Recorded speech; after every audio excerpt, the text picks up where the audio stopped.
And now let's head over to the Duterte's Bailiwick in Davao, where police forces continue the manhunt for preacher Apollo Kibuloy, and we have live on the ground News 5 correspondent Bril Montalvo. Bril, lagpas 1 week na. Kaya pa ba?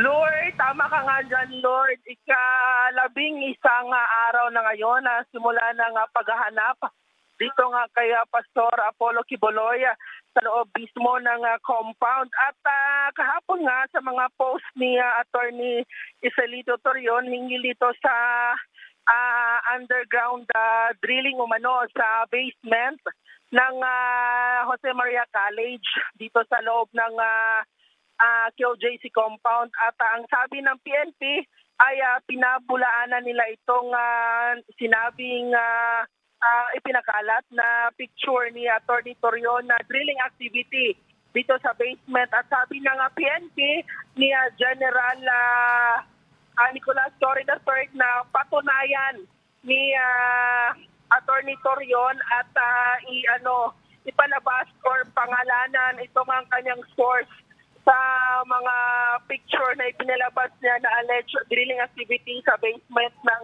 GMC. At ngayon nga, pagkatapos lang ng press con ng QJC sa pamamagitan ni Atty. Torion.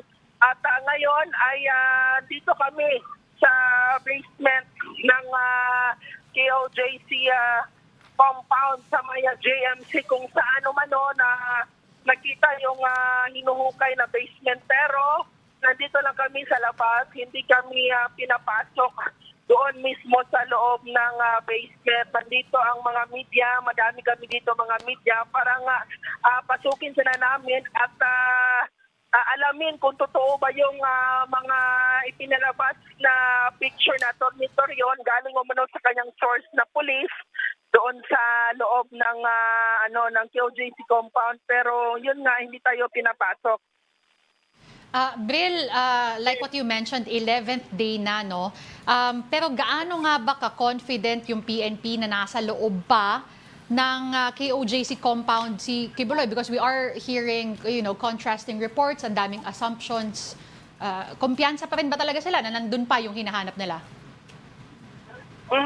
Tama ka nga dyan, no? Kanina sa press conference ni